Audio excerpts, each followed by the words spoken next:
Well, hi, my name is Herbert Midgley. I am the director and writer of The Truth, and these are the two very important crew members. This is James Rockett, who was director of photography and did an incredible job. And really another very important person is the assistant director here, Patrick Tollett, and both seniors in filmmaking, and they are filmmakers in their own, made many things themselves, and I was so happy when I approached them with this project. They were so happy to help out with this, and I was like ecstatic. I got two of the best of the filmmakers that are here at SFA to help out with this project. One thing, I know science fiction, and I'll talk a little bit on this. Originally the title of this was the UFO Tracker. Everybody hated it, just by the name alone. Oh wow, I never connected that. Yeah, it was called the UFO Tracker. Oh wow. Everybody hated it. Everybody hated it. So I thought, okay, what's one word I can come up with? What am I trying to do? The truth. Okay, you can sell the truth. So that's the reason why it's called The Truth now. And it's on the DVD cover. And it is a little bit more zippy than the UFO Tracker, which I still like. And you guys probably saw that on Facebook or I saw it on YouTube. The clip of the UFO Tracker and whatnot like that.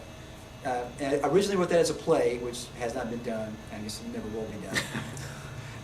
One of my problems was this, is that I'm 36, and I don't know how old I look. I don't smoke and I don't drink, and I'm a short little dude, so I could be 25. I don't think I look at 19 anymore, but I could be 25 to 45. I see 20s. Something like that. And what I try to do is, and this good or bad, I'll say this, is that when I try to get an actress, she needs to be attractive. Originally this was written for a husband and wife. Sadly, I could not find a young lady that looked old enough that could act well enough to be my wife right now. And that's originally what happened is, and then I was talking to Rockett, we were kind of talking about storyboards and whatnot, and then all of a sudden, I can't remember if you came up with it or I came up with it, say, well, why don't we just have it be the daughter? I'll just rewrite it for the daughter. And then you said, well, then we don't know who's the wife is missing. You said that. I know you said that. And that changed the story into to what it was. There's that one little approach there. Okay. Then, all right, then I had this perfect girl that she's all golfed out in real life, and I was going to have her be an actress, and guess what? She got a boyfriend, and guess what happened? Bailed on me. Another actress. That's what actors will do. Bailed on me. Yeah, okay. those releases. Yeah. Or if I'm paying them, I'm sure they would have done it. But anyways, bailed on me. So there's Lucy Roll, which she really doesn't like me that much. Didn't want to have anything to do with the cell. I mean, I'll be honest. Didn't want to have anything at all to do with the cell. Doesn't wear makeup. Not golfed out at all. And I'm saying, well, I can't get this actress. I was just kind of talking out loud. I can't get this actress. There was another girl I was thinking, and she could only shoot one day. And she was a little bit older, and I needed a girl that looked like she'd be 16 or whatever on there. So what happened was, I was just mentioning it, and she just thought I was doing some stupid movie to throw on YouTube. And then I mentioned, well, I'm working on an MFA in film. She said, so, oh, this is a film? This is for school? She said, I said, yeah. She said, okay, I'll do it. That was it. Thank goodness I'm in school. So basically had to go, she didn't have any outfit, had to go to Goodwill, find her some golf out stuff. And I'm a guy, I don't know how to shop, and say, tell me what your size is. Went out and bought some 3 or 4 gaudy looking things and tried to dress up. And I had this makeup that I bought at Walmart for like a quarter after Halloween. The witch makeup, the lipstick, and the nail polish. So that cost me a quarter on there.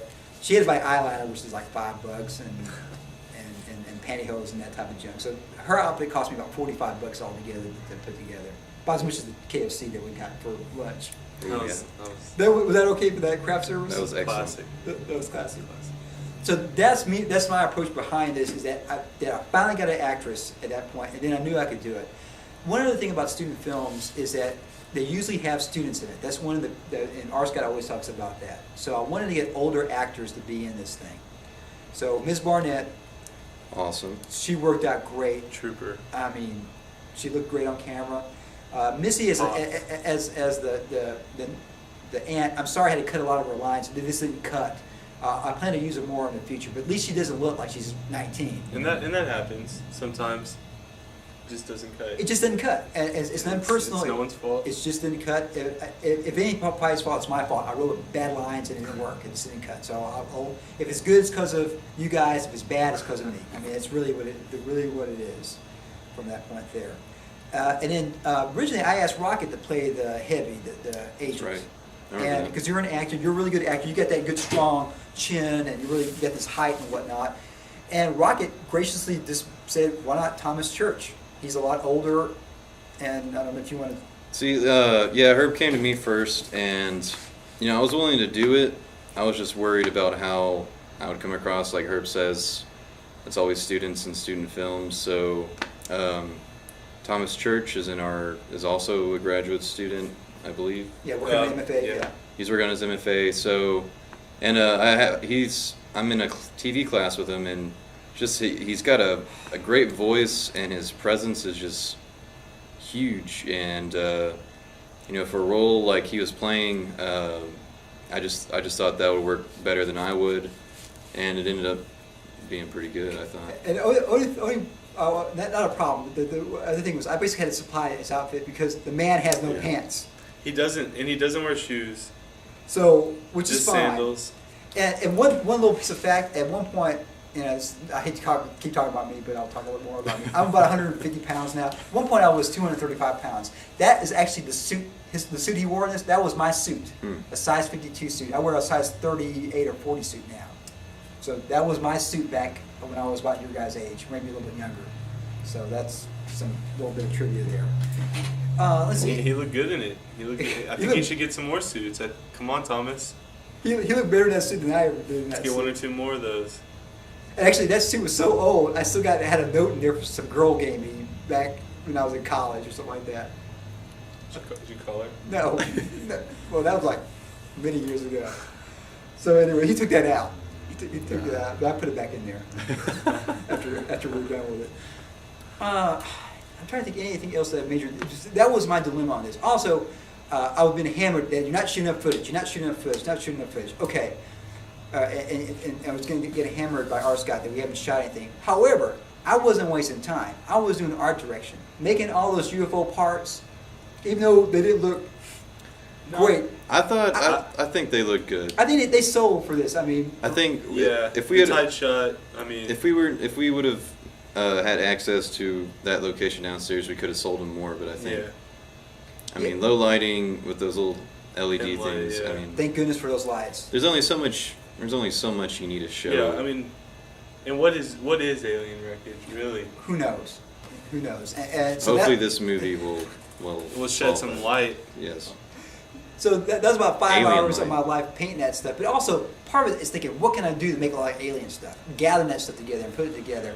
Coming up with the alien outfit, which I'm reasonably happy with the no budget that I had. Right. And, originally, initially, I was going to shoot this thing where you never saw the alien at all. I just couldn't figure out a way to do that with no budget.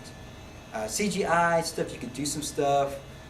My CGI budget is zero, so I don't have that. And with this final cut here, basically 6 seconds of screen time, I think that's enough. You know it's an alien, but you don't dwell enough where it's laughing and so forth. And honestly, there's I got some photos that we're going to see behind the scenes later on that the alien looks pretty hokey outside the lighting and stuff. Right. Something like that. You have to light it. You have to have high contrast lighting. Anyways, we're already in a dark room. It's cool because he was wearing a silver hoodie thing, which Just like shiny. Yeah. So is we the best word to describe it. pretty much just shined our scoop right on top of that, and In mere inches. it made like a little halo, and the alien, the mask itself wasn't didn't look fake or anything. No. Well, I didn't want to do art direction. I asked 3 people to do art direction. Nobody wanted to do a UFO movie, alien movie. So as a filmmaker, you say, all right, I'll just give up, or you just do the best you can. And I think that, with the $7 of material I got from Walmart and a mask. I think it was fine.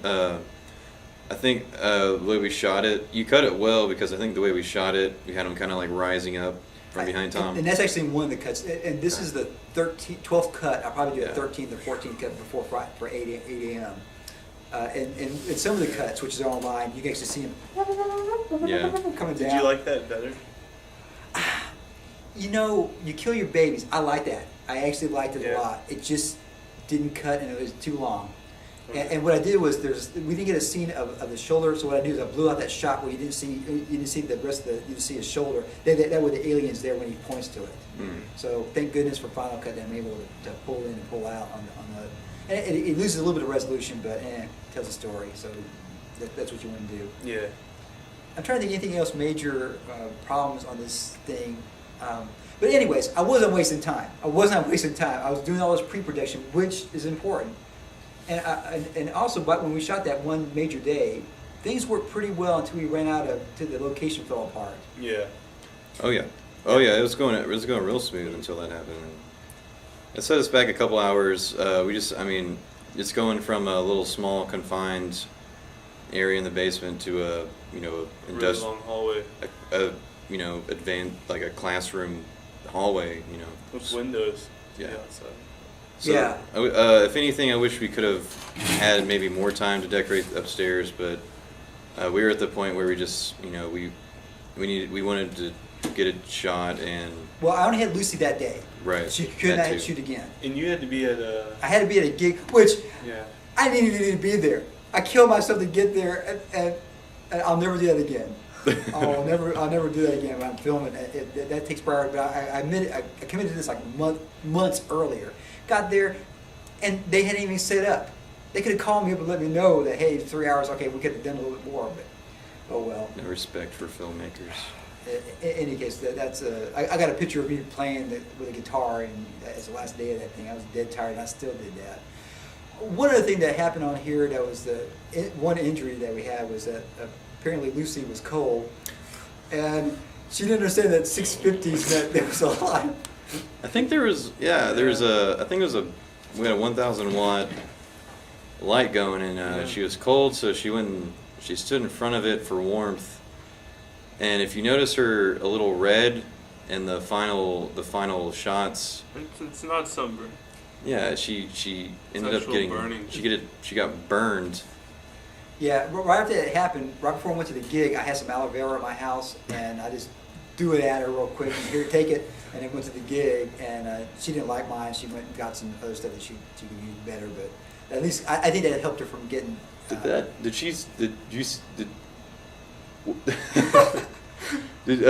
you see it on her like at work the next day, or was it just like that was a good week and a half, 2 weeks later. Oh she my was, God. And she was peeling a little bit, so she got. So tell your actors if they're cold, just give them a coat or something like that.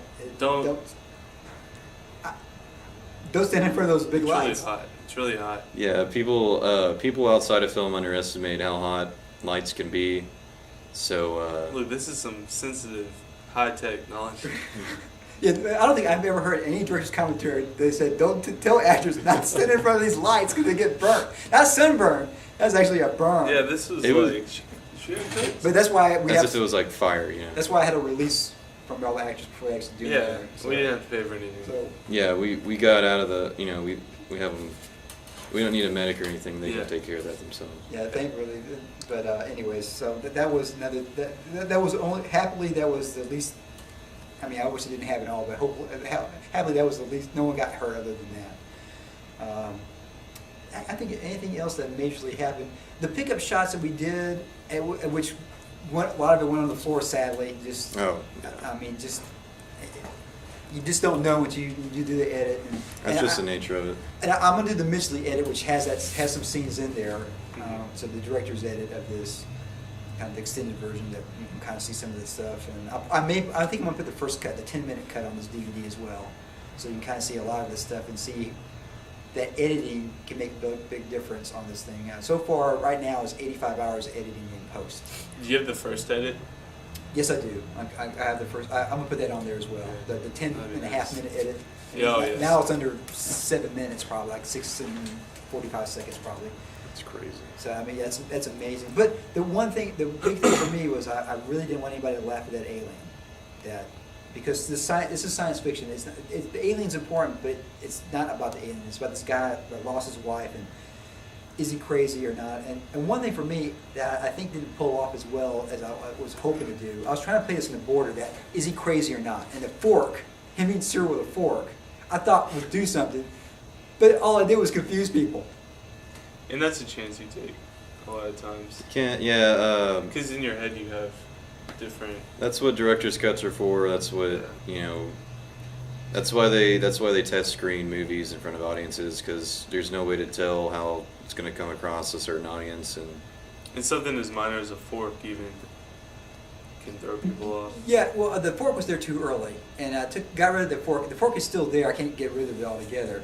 But it's towards the end. I kind of got this mean look on my face, and I put the note down. You don't really notice the fork as much. But it's kind of those one things you watch it over and over again. See, I don't mind the fork because, I mean, like you said, it's that's just something people watch it over and over. Maybe they'll notice there's a fork, and they'll start thinking about it, and they'll start a cult online at a message board, and they'll be like, "What does a fork mean?" Some kind of Facebook group. And then Herb will go to a press conference and be like, "It's open interpretation," and that's just how a lot of people handle it. Like on Pulp Fiction, we never saw what was in the briefcase. Right. This is your Briefcase. golden light in the briefcase. That fork. You should sell them. And actually, like we said in the commentary earlier, that I actually eat cereal with a fork because I don't eat dairy products. No. And I usually eat peanut butter with the rice cereal, and then that way if you put the peanut butter on the fork, it helps stick to the cereal as you eat it. And it actually is really delicious. That sounds really good. Y'all try it when y'all go home sometime. Just try it. You don't have to use a fork if you don't want, but I like it. No, I might. That's. I got some Rice Krispies. I'll try that. Yeah. out. Yeah, it works also. I use that as well on that. And Is that grape nuts? I used to like them a lot. They're a little heavy. I'm a little bit older now. Yeah. So it doesn't I work. understand. You know. They have the grape nut flakes. They're a little bit lighter. Oh, I should try that. Yeah. I should try the grape. Get some peanut butter on that. Well, Patrick, why don't you talk a little bit about how it was to be assistant director on this, with having the star, the writer, director, acting, and you're running the show. Well, you were pretty easy to work with, so that wasn't too much trouble. Basically, my biggest concern was time, and Luckily, we had a lot of pre-production. yeah, Thanks to her. yeah, this guy, he had he had everything lined up. He had everything ready to go. I just had to show up and make sure it got done, and of course Rockett knows what he's doing, and Herb too. So it went smoothly, and Everything. I mean, besides the location, but like they said, besides the location mishap, everything was fine. yeah, I think. I I think mean, it was great. give props to Patrick and especially Herb, because we had a timetable that we were sticking to. Up until the theater location, we were all on time. Lunch was great, and Is that the tightest ship you guys shot on for at least a while? pretty close. Yeah. Yeah. Yeah, I know. Get in, get out. I know some of the filmmakers here got to the point where they understand you got to do that, especially if you're shooting something really big. You got to bam, bam, bam. It was also great because we had Tom on as he's the sound guy. Yeah, and he's what, an industry professional. I feel like. Yeah. Yeah, he's been in the TV industry for a long time, and we had, who do we have as gripping? That Charles, who also played the. Oh, Charles. Dudley helped out. Dudley, that's right. Dudley was here. Dudley did a great job. So I mean, we had a crew, three man plus Patrick, and 4 man later on, and that's how a lot of industrial stuff is run. 3-4 man crews get out there, shoot it, get out, and we just had a lot of chemistry. We had fun on set. There wasn't really any stressed out times. No, I didn't have to kick anyone off. Yeah. We had to yell at a few people for sound. Yeah, the AEC. Yeah, talk about that. Yeah. They all came out of the woodwork. Once you get the camera on the tripod, it's pretty much a big sign for everyone to start talking as loud as possible. So that's always just a constant battle when you're shooting in public, and the UC. It really wasn't that bad. There were like 2 or 3 people that walked by, I think, on their cell phones or something, or just talking to their friends really loud. Well, Yeah, I mean, thanks to Tom, we caught it. So Yeah, I mean, yeah. he's a terrific sound guy because he's not gonna let anything like chatter pass. He'll stop point us. vigorously Yeah. at things. Well, I ran over to a couple of booths to tell them that, hey, especially towards the end, I get really misty. Yeah. I went and say, guys, if you guys want to talk quietly, you guys are going, I got like 5 minutes to get this shot here. And they were cool about it. Yeah. And usually people are, if you go up directly and talk to them. Ask and you shall receive. There was one girl that I remember that she got on the cell phone and went on top of the steps and just started talking. And I gave her a look, I gave her the sign. Yeah, I saw that look. And I think she was just mad because she was in the movie. She was mad. I don't know what to do. I mean, I'm sorry you you weren't can only cast. make so many movies. I'm sorry you weren't cast in this movie. Come on. You could play the alien. You could try out for the next one. Yeah. Truth 2. Truth. Well, Truthier.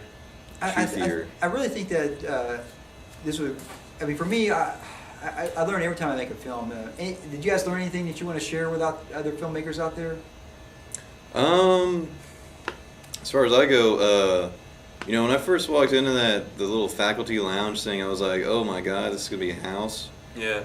And part of that is we had other locations fall through, and that just kind of ended up being a last resort. We also had the TV in there with the pictures on it, and you look at these things and you're like, oh, how's that gonna work? And then you just start. You light it like you would light it if it was you're actually at a kitchen, and you can cheat a lot of stuff because you're in charge of what the viewer sees. So we were able to turn that into a kitchen, and the TV. We sold the TV set too, even though I think you see some industrial tiling on the ceiling. But I mean, you're not going to notice that. That could be anything. You could have that. And we cheated a lot of stuff, and we shot at noon, which you're usually not supposed to do, and I think that stuff actually turned out pretty cool. And Well, if you shoot at noon, you get these harsh shadows, right? Right. And I think that helped Miss Barnett even look more meaner. Oh yeah. Yeah, and they were squinting Yeah. too, so that kind of. I think that actually just happily worked. I kind of was thinking that on the side at noon that it's going to happen. Who knows? It was going to be an overcast day. Yeah. I was going to Oh, wait. right. I mean, you never know. You never know. Well, Patrick, did you learn anything on this shoot here? I know you've done so much stuff. Well, both of you guys have. Should have brought some Fresnel. I think we just had scoops and Yeah, and broads. we didn't have any lights to work with. What happened was this. Someone had signed up before me, and I was a nice guy. I said, take whatever you Right. need, and he took everything. But I mean, it's like the old thing. It's come up a few times in this program. Creativity through limitation. You only have a few lights. Well, you got to make them work. So Yeah. a lot of times, like the sunglasses thing, we pretty much only had one light that was usable in that hallway, and wanted to try and we can only move that so many places to try and keep the background dark. So I was just playing around trying to see different setups that we could work with, and I just happened to find that, and that was because we didn't have any lights and we couldn't really move around, and because we were at that location, and I thought that's one of my favorite shots in the movie. It's just I don't know if you'd call that winging it, but when you see opportunities, you go towards it. yeah. I don't think it's winging it. I think that's genius. Working with what you have.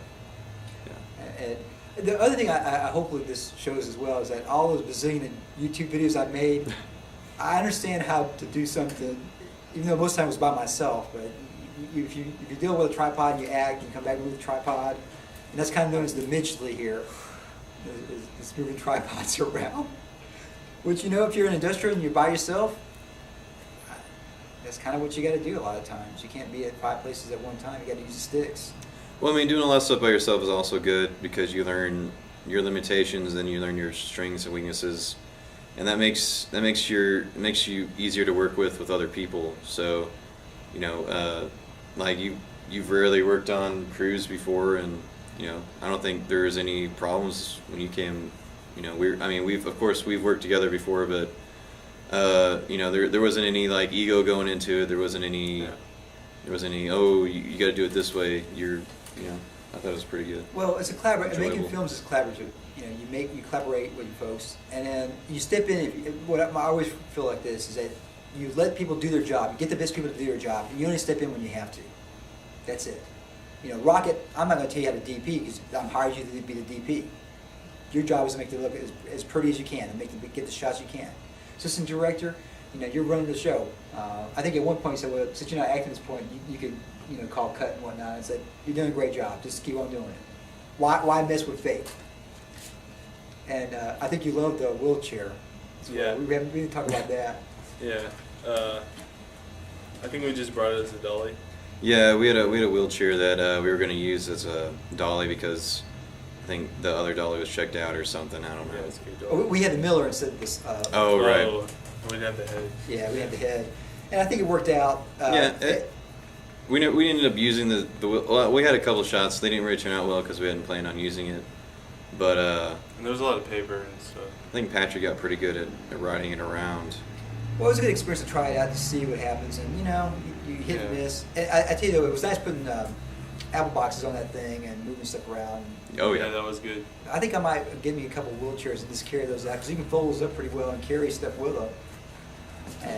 And I've seen it pretty cheap out there as well. I think you can also probably go to like an amusement park in one and skip ahead all the lines.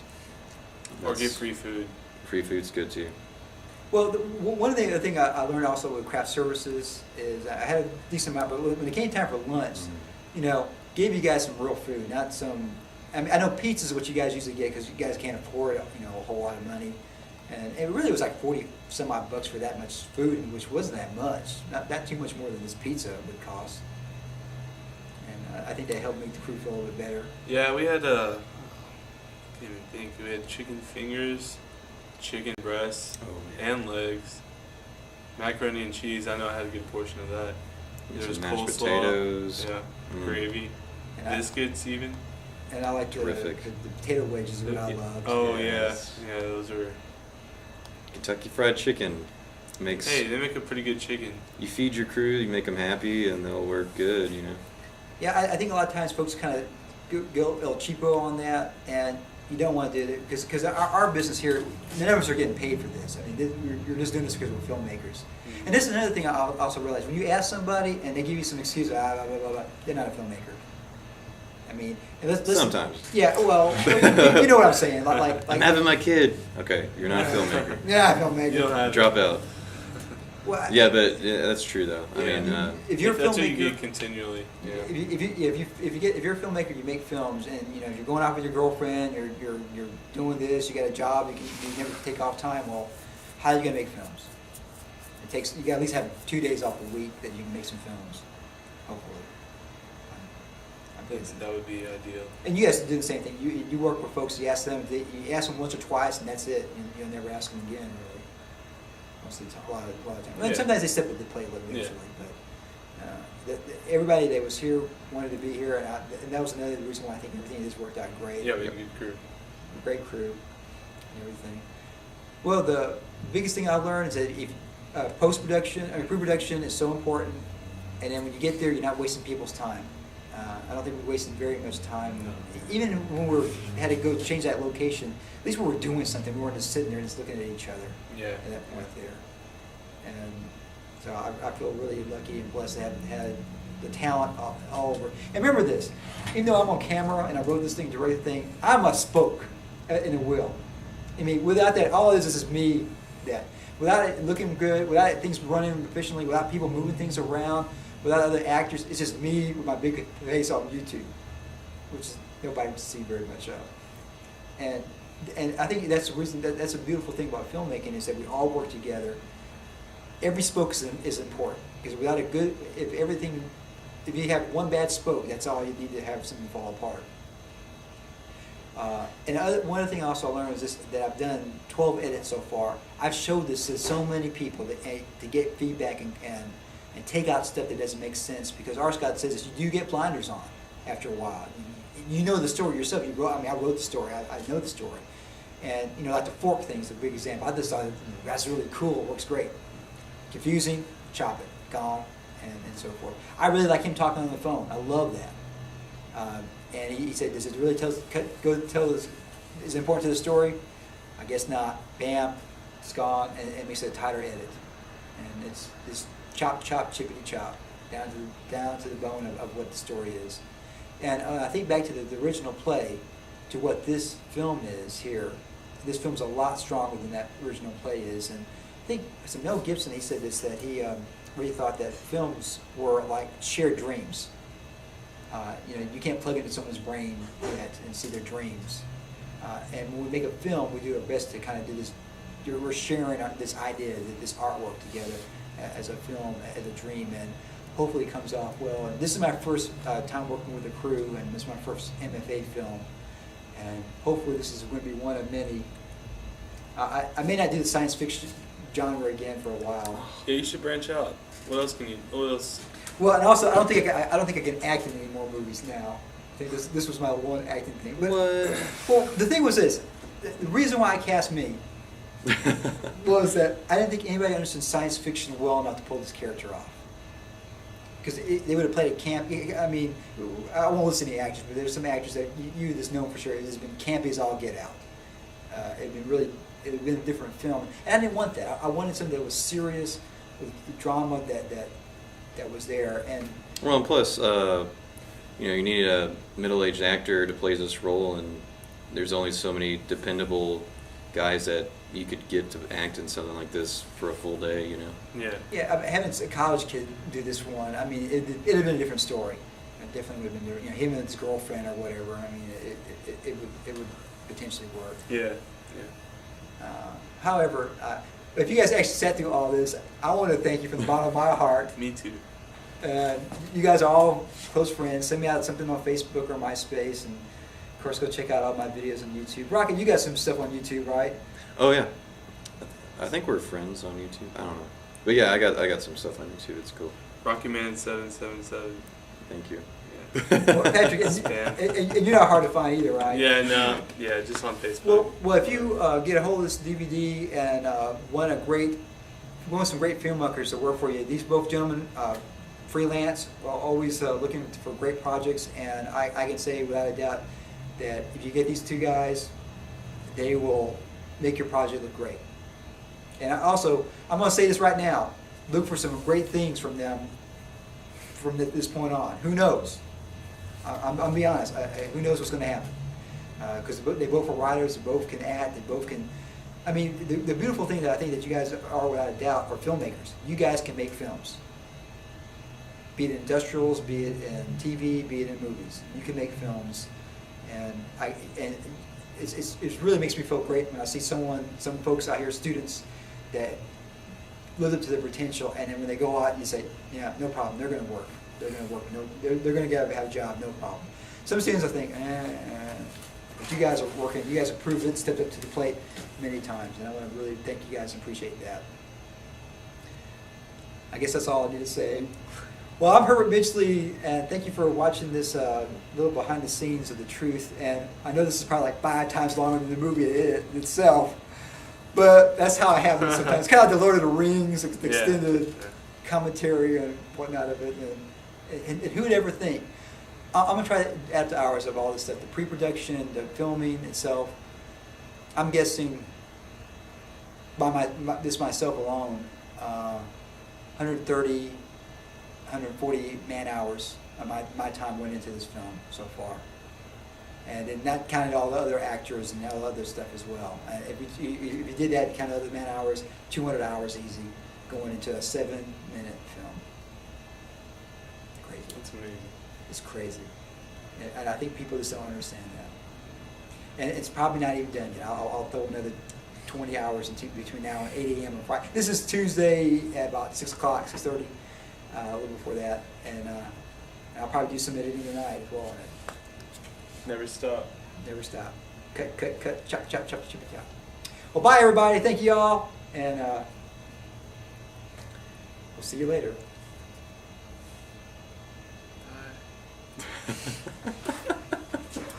Here, I can throw that in there. Play that to the truth.